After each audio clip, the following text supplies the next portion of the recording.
Welcome to Security Architecture Podcast, where we help cybersecurity professionals to stay ahead of the curve and ensure they are successful in their cybersecurity journey.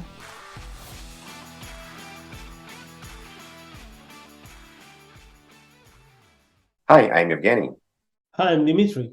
We have a pleasure here to have Alon from Seraphic to tell us about their solution and the company. Alon, can you please tell us about yourself and the company? Hi guys, thank you for having me. My name is Alon Levin. I am the VP of Product Management for Seraphic.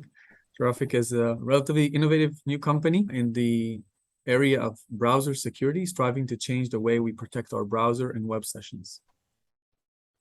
Interesting. So tell us what's the name of the offering or the product that addressing the browser security. The product name is Seraphic Web Security.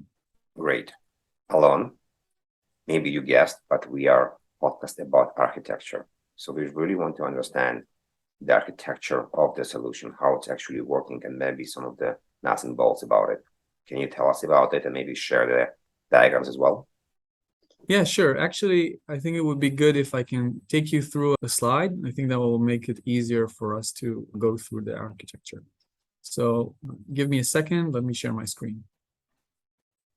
As you can see with the Seraphic architecture, we start from a user and their device, their browser. Obviously, every device has a browser today, and we continuously use our browsers for productivity and for personal reasons.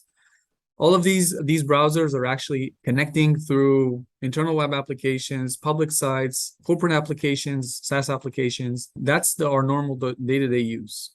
Where Seraphic actually kicks in is one of two options. The first one is a browser extension that injects the browser agent to protect the session. This can be either achieved from a browser marketplace, any of the browser marketplaces like Google Chrome, like Firefox, and so on and so forth, or any private extension marketplace. This extension is communicating with our Seraphic Cloud backend, which is based on AWS. And another option would be to use an inline proxy by Seraphic that will, instead of having an extension, will inject the browser agent into any session that it goes through. So with that, we will protect all different sessions across all different users for internal web applications, again, public sites or corporate applications. Just to complete this, we obviously have our Seraphic Management Console, where the Seraphic admin will decide what would be the policies and behaviors in which the Seraphic browser agent will follow and will enforce. I have a question. For the proxy solution, how would you deploy that? It's really flexible in terms of what we want to do and where we want to put it. It's a really lightweight proxy. The only thing it does is it injects Seraphic into the session. And we can use whatever infrastructure.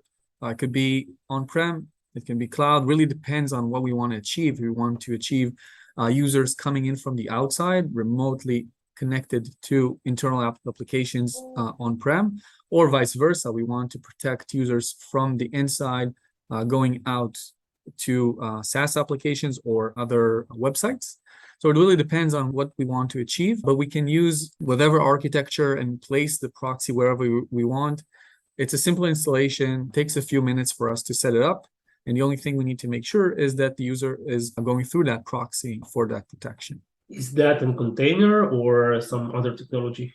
No, it's not a container. Think of this as a server. It can be a Windows server, for example, or a Linux server that will be used just to inject our protection into the session. And how would you route the traffic there? So again, it's a corporate, it could be a corporate policy enforcing users to go there, or we can actually, if we want to look at the other way, right? Not from the inside out, but we want to have remote users connecting in, we'll just have the users use this as their way to connect to the internal applications. So that will actually be the routing for them. It will not only be the injection, but will also be the way that they will get in access to the internal applications. So that's a reverse proxy for them. That's correct. Alon, if I understand correctly, Seraphic has their own cloud infrastructure, correct? That's correct. So yes. Using extension or using the proxy, I'm going to the infrastructure where I do the analysis, filtering, or whatever the features you guys have that you'll explain later on. Can you talk about the cloud? Is it a public cloud, private cloud? Is it in multiple locations? Because what we know really well right now is the experience is very important. If I am located in Toronto and you're in Tel Aviv, and you tell me your cloud is in Tel Aviv, I'm not going to have a very good user experience if it's an amazing security. Yeah, it's an excellent question. This is a public cloud. We're based currently on AWS. It's co-located, so you can either use our data centers in the US or in Europe. So that's one of the things that obviously is catered to different customers depending on where they are in the world. Having said that, I assume we'll talk about more about that moving forward, but our logic and everything that we enforce happens locally on the device itself. So we don't transmit data and we don't do the analysis on our cloud backend. It all happens on the client side. And that also relieves a lot of the potential overhead or latency that could have been caused if we had to take all the traffic to our cloud and back. All the decisions happen locally. And also, obviously, this is an opportunity to help with privacy. We don't get to see the data. One of the things that is most important for users is that their data is not being exposed to third parties. So if we implement DLP policies are going to be implemented and processed also on the client side, which helps us a lot, both on the privacy front and also from the efficiency and being scalable and reduce latency. So what's happening in the cloud and what's happening on-prem? And maybe you can quickly also mention the features. You mentioned DLP. There's probably other one as well. Yeah, so the cloud basically is where we communicate with browsers out there, with our browser agents. And the traffic that goes in and out from the browser is mostly around the policies. So think of Seraphic Management Console as where the administrator will define the different rules and policies in which the users need to comply with. And then that goes down to all the different browser agents, regardless of if they're deployed by extension or by proxy. And then obviously everything goes back in terms of alerts. So if a user is doing something against corporate policy, so that could be obviously stopped or just being alerted to the administrator. So that goes back to our cloud backend so that the administrator has visibility and can actually take action against those things that have just happened on the end user side. So it's mostly policies and alerts that are traversing between the cloud backend and the browsers. The processing itself, again, is on the client side. Okay, so I'm not actually browsing to your cloud. I'm just getting configuration from the cloud. When I'm browsing, right, I'm going directly to the website. Gotcha, makes sense. And I'm not really sure how that's done with the proxy part. Maybe you can explain later. But what are the features you guys provide? Do you do browser security, isolation, DLP, AV? Yeah, so we look at our protection. We actually base this on four different engines. Two of them are focused on the security side. Two others are focused on what we call governance. The security side is based on a prevention engine and a detection engine, where the prevention engine's focus is preventing exploits, both of known vulnerabilities and unknown vulnerabilities. The way that it is working is based on chaotic manipulation of the JavaScript engine in the browser, whatever browser the user is using. And by performing this chaotic manipulation, what actually happens is that the execution flow and API invocation of JavaScript becomes unpredictable. And as you probably know, predictability is one of the most important things for attackers when it comes to exploits. So we break this predictability, and by that, we actually prevent, again, known and unknown 0 days. These are things that the company has worked a lot on patenting those innovations. So this is one engine that we use for protection. The other one is for detection, which is using real-time based and also context-based telemetry to prevent any other web-based attacks. That could be phishing, that could be cross-site scripting, that could be HTML smuggling, that could be many other web-based attacks. And again, our focus there is to get the real context of the user, of the browser, who's the user, what he's doing, what's the source that he's currently on, and where is he getting other calls from on the browser. So that helps us prevent all other web-based attacks. So that's on the security side. On the governance side, we have a policy engine and a management engine. Both of them are focused on actually making sure that the users are complying with company policy. There are no policy infringements. So that is, in other words, that would be DLP. That will be using only authorized extensions, and also limiting capabilities of certain extensions only to areas where we need to use those capabilities. Sometimes extensions have so much capabilities, and we need to limit those to make sure we're not exposing our environment to risk. And obviously, these two engines are something that we see very different with regards to customers. There are very regulated customers that have very strict policies. Some other customers have less of restrictive policies for DLP. But again, this would control both the data and the user actions. So it could be based on what the user is seeing. We can mask some of the data that he's seeing. We can control the data that he's able to control. But we can also just control the user actions and decide for certain domains that we will not allow the users to print the screen or perform copy or upload and basically perform whatever actions, right? It really depends on the policy. Alon, I have a question about that. Sounds like you're doing a lot of manipulation, blocking of execution of code inside the browser. What would be the user experience, or some maybe results of false positives, especially when we talking about the world of SPA, single page applications? Yeah, actually, it's a good point. And obviously, it's very common in our world today. And one of the things where we care most about, especially when it comes to browsing, is the end user experience. We think end user experience is extremely important and makes a substantial difference today in actually consuming new products. Security comes at expense, but we think that it shouldn't come at the expense of user experience. So first, from an end user perspective, the fact that there is a browser agent of Seraphic in the browser is seamless. Obviously seamless until the user is doing something that he shouldn't do by corporate policy. So if he's browsing to a site that is restricted by their company policy, then he will obviously see jumping in. But other than that, the user experience is seamless.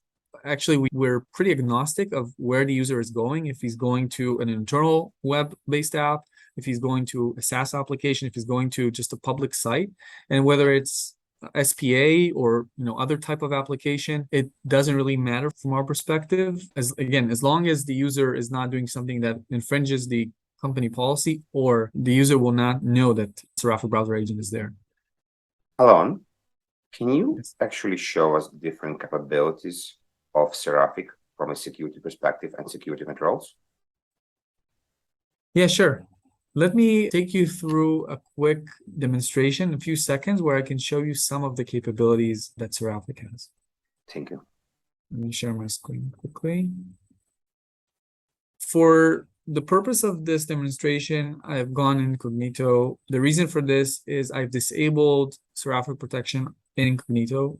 It's not to say that it's not protecting. It can still protect, but just for sake of demonstration, I wanted to demonstrate how this would work without Seraphic, and then I'll show you how that will work with Seraphic protection. I'm also using an older Chrome version. Obviously, I'm not going to use a 0-day, but I'm going to use an exploit on an older Chrome version. This is version 93. And as I will browse through this web address, you can see that it popped the calculator, right? So essentially, this would demonstrate how the attacker would get remote code execution capabilities on my device. Again, the browser session went oh snap, so there was a status access violation. Doesn't really matter. The thing is that I got exploited, right? And the user won't know about this because there won't be a calculator popping up. There will probably be something happening behind the scenes. And this is obviously something that we want to prevent. So what I'm going to do is I'm going to use the same address here. I'm going to do this from a same browser version, but a protected session with Seraphic. So let me just put the same address. I'm going to get into this. And as you can see, we have the Seraphic web security warning, and it detected the malicious code. No worries, we got you back. we prevented the exploit, and the user can continue on working without worrying that someone has actually exploited their device. One other thing that I'll show you quickly is another type of an attack. Let me quickly go through this, which is a clickjacking attack, but also something that is very common. And we see that across many different social engineering attacks. In this case, we have an invisible iframe. And once we want to click here in Okta and start typing, we're actually typing in the attacker's iframe. And as you can see, we're getting web security alert, and we won't be able to perform any action here because we identify clickjacking attempt. Very interesting. Nice. Thank you. Good demo. Thank you. Alon, very impressive. I have a question. Can you prevent the browser to going into incognito mode? We can't prevent the browser from going into incognito mode, but what we can do is we can enforce Seraphic in all scenarios, and that cannot be disabled. Even if you're incognito, you still be protected. Preventing incognito altogether is something that we haven't done. And actually, I don't know, we didn't get this from our customers, so I can't really comment if this is something that we want to do or technically possible, but it's not something that we're looking to do right now. The important thing from our perspective is that the user won't be able to remove the protection or go bypass the protection through incognito. Got you. All right. Thank you. Alon, in case of, let's say, false positives, if there is some JavaScript code that hosted on a site that maybe was misclassified, how would it affect user experience? Because theoretically, part of the application will not run.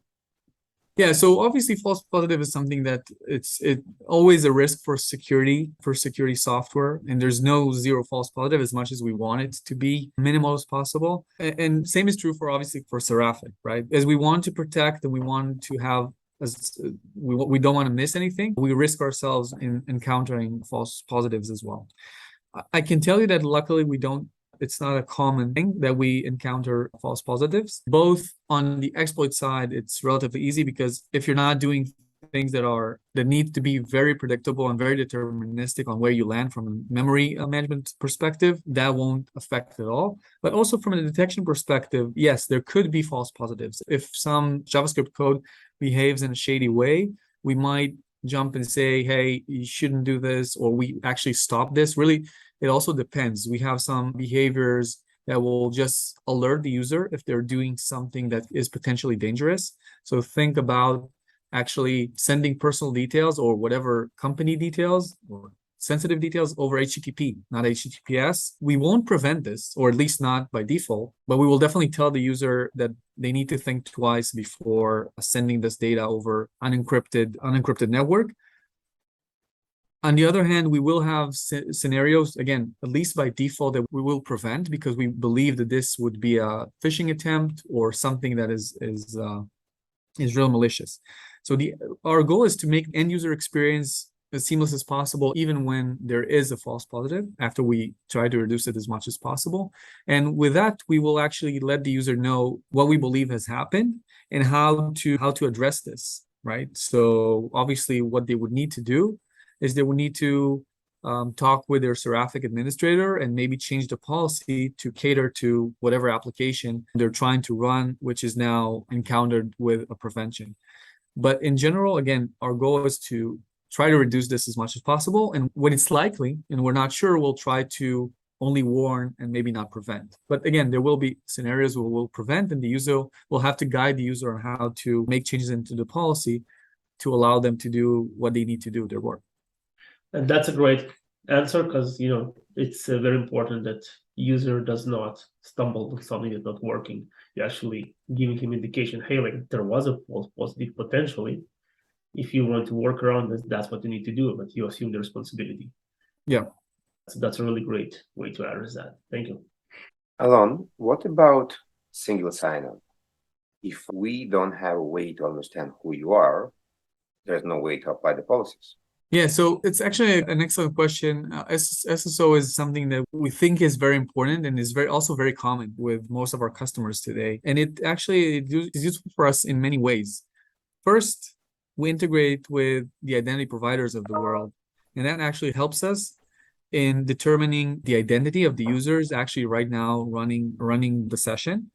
And with that, we can actually make more intelligible policies. We can say, okay, not only the device, but actually if a user from a certain group, because we know that group, because we integrate with Okta or Azure or whatever IDP, we can actually make a determination that a certain user needs to have, certain permissions, certain DLP rules, and so on and so forth. So that really helps us in making sure we have the right policy for the right people. And it's not only device-based, because devices always change and we were not always sure of, which device belongs to which people. So first we do this, we use the IDP for actually making sure we know who we assign the policy to. That's one. And the other thing, it really helps us to enforce as well.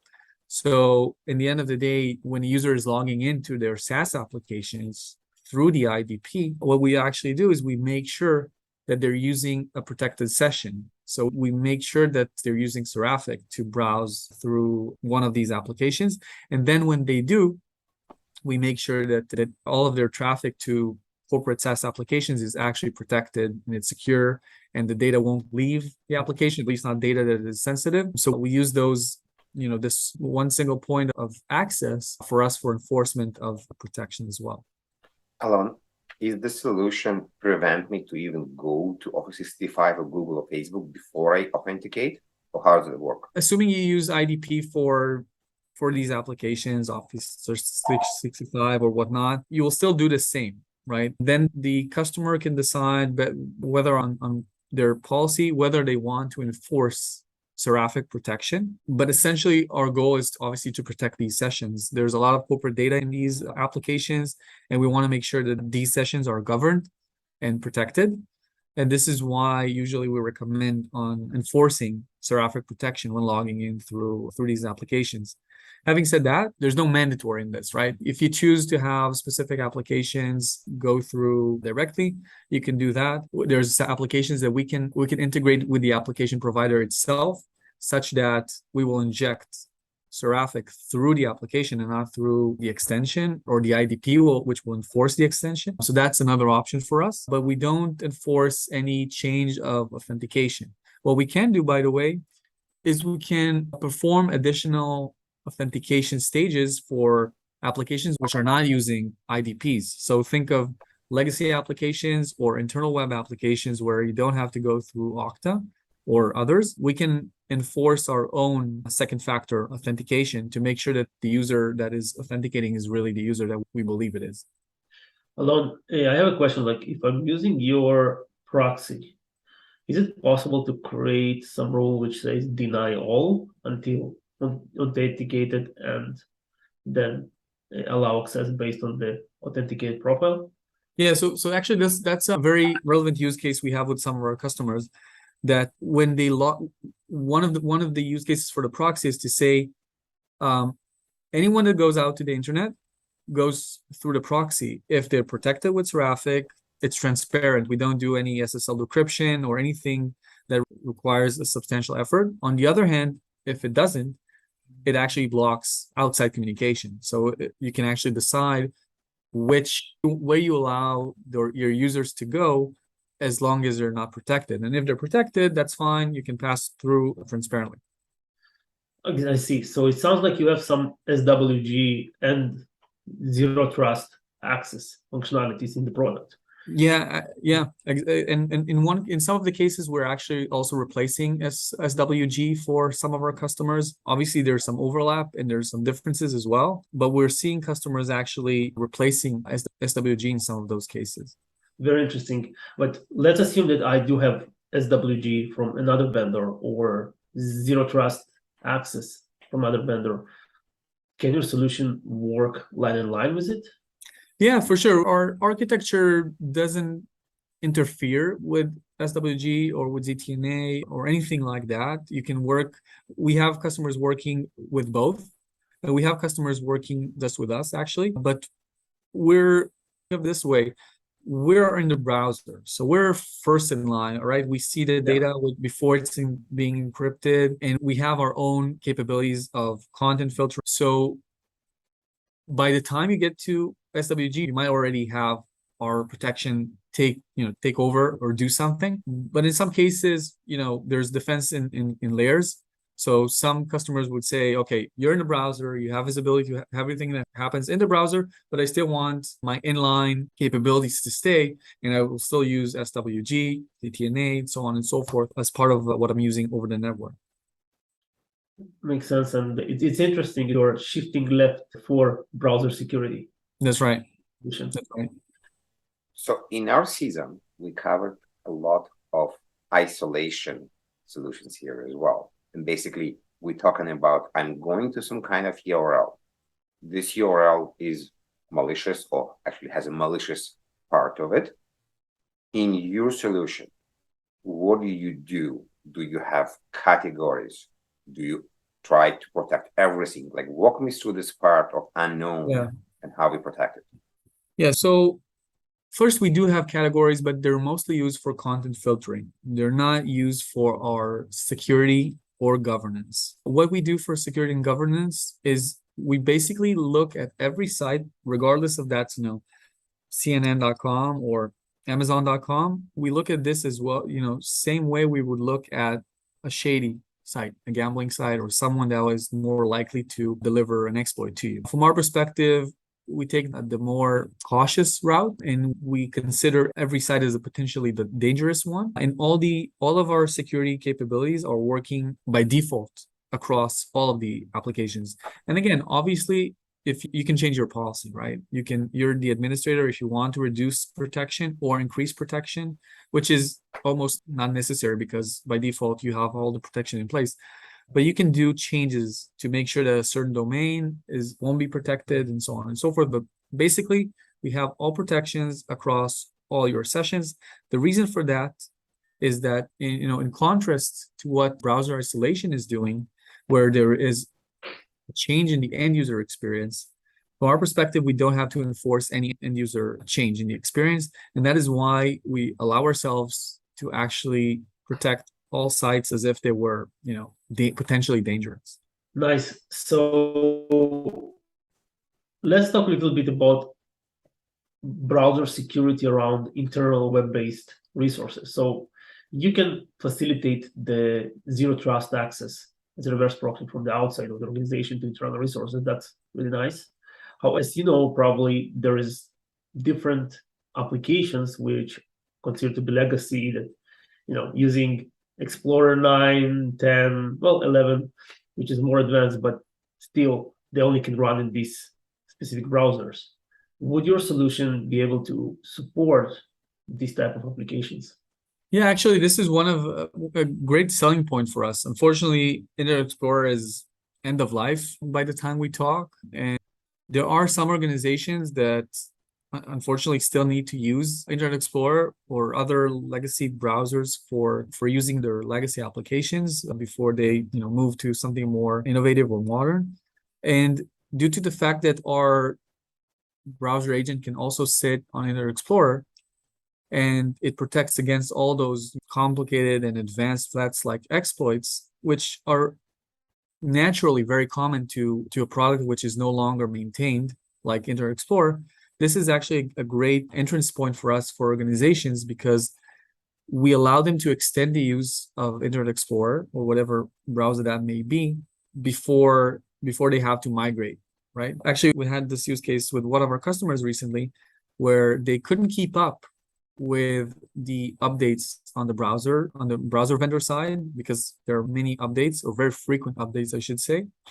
And they have to test dozens, if not hundreds, of applications in-house before they make any upgrade. Obviously, that takes time. So the fact that we are able to have more predictability and control around when they need to upgrade their browser is really helpful for them. And they don't need to run and chase upgrades all the time and do the testing all the time every time there's a new Google Chrome version. So actually, that's an excellent point. And I think for us, this is an excellent entry point. So you are mitigating the risk of using older version of the browser that potentially could be exploitable, right? That's right. And unfortunately, as we're seeing in the last few months, browsers are almost always reporting on new vulnerabilities being found almost on every version. So I think this is really helpful to be able to kind of bridge this gap and protect companies by the time until they get everyone to the modern version. We're not saying don't upgrade. What we're saying is you can upgrade, but do this methodically. You can do this when you choose to. You can do this after you test. And I think this is really helpful. We're hearing that from multiple customers. I want to go back to usability. Yes. As part of our workflow, we now edit documents on the browser. Office 365, Google, but we also want protection. With your solution, tell me how it's actually working. So you're talking about browser, just making sure I get what you're asking. You're asking about documents in the browser? Yeah, like if there's any issues to edit documents, are you disturbing the editing of the documents in the browser? It's seamless from the end user perspective. So if you just, browse, you do your shopping over Amazon, you go to Office 365, you edit Word documents or Excel spreadsheets or whatever that may be, you'll have the same experience as you're used to. The only difference would be if you have sensitive data, or what is defined sensitive data by your organization, that is restricted. And then obviously you'll have to cater to your company policy. So if that doesn't allow you to save those files locally, obviously you won't be able to do that. But other than that, that shouldn't be any effect on your end user experience. I have a follow-up question on that. So let's assume that I logged into my personal private Google account and I opened an online doc. Now I'm trying to paste a list of customers with, let's say, some sensitive information about these customers into this doc. Would your solution detect that and prevent me from doing that? Yeah, I mean, it's all based on the policy that is defined on a console. But essentially, if you define the sensitive information, then yes, the answer is yes. When you go and do whatever upload or download, depending on what you want to achieve, we will run a scan on your content. And if it contains data that is considered to be sensitive over the threshold that is defined by the policy, we will restrict this or we will alert you about this, again, depending on the policy. But yeah, the answer is basically yes. By the way, same goes for OCR, so we can actually scan PDFs as well. So if your PDF goes through the browser, we can actually scan this content as well. In this scan is been done in the browser application of yours, or you sending it to the server for a scan? No, so everything happened on the client, so on the browser itself, within the context of a browser agent. We don't send anything to our cloud for processing or analysis. Okay, so all the rules set being brought down to the browser and held in the application configuration. Yes. I mean, locally. Nice. So Alon, tell us how your solution addresses bring your own device, or as example, accessing content from mobile devices. Would it support it as well? Yeah. I'm working. Yeah, actually, it's a great question. Again, these days, post-pandemic, or we're still in it, I don't know. But anyway, a lot of people are working from multiple devices, not necessarily from their corporate-owned device. And BYOD is obviously something that we see consistently across many different customers. The answer is yes, we cater for BYOD scenarios as well. The way that we do that is actually depending on the scenario, on the user. In most cases, BYODs where users or companies are more reluctant to have additional kind of persistent installations, which would be our extension. Again, the extension is not what is protecting, but it will still be there and it will still persistently protect all the sessions.